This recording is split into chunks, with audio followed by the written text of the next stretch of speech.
बिस्मिल्लाहिर्रहमानिर्रहीम। लो जी असी माशाल्लाह सुबह कड़ा ना सीढ़ी शुरू करनी है। इस तो पहले मैं क्या क्यों ना यार भरावां नाल थोड़ा मशवरा कर लीए। एक तो मशवरा जिहड़ा तुहाडे नाल करना है ना जनाब मेरी कड़ा ना साढ़े जिहड़े हैगे ने जमशेद साहब वो भी साढ़े कोल खड़े ने। माशाल्लाह मालक ने जी घर दे, ठीक है। तो असी कड़ा ना तुहाडे नाल ये मशवरा करते हैं कि मैक्सीमम जिहड़े है स्टैप ने ना जी, जिस तरह तुहानूं पता है कि ये हुंदे ने 10 इंच दे विच तैयार है, लेकिन वो किसी ठेकेदार साढ़े भरा ने किए ने 11 साढ़े 11 दे विच तैयार, ठीक है।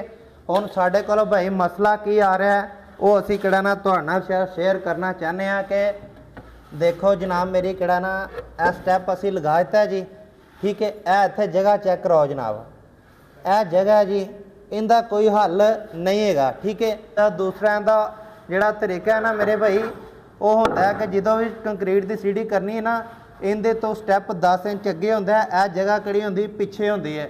तुसीं देखिया होना कि अक्सर असी लोहे दीयां सीढ़ियां ते ना लोहे दे स्टैप बने होंदे ने, यह उन्हां दी कंक्रीट दे विच नकल कीती हुई है, ठीक है। यह तुसीं दिखाओ यह इत्थों चौकी तो थले थले सीढ़ी कितनी प्यारी बनी सी, लिहाजा किहड़ी ना ये उस तरह प्यारी नहीं बनेगी जनाब मेरी, ठीक है। लोहे दी सीढ़ी चढ़ाउण दी नकल कीती सी लेकिन नहीं हो सकी, नाकाम हो गए ने। हुण जिहड़ा साडा तरीका है ना भाई असी इहनूं लगावांगे इस तरीके नाल, ठीक है।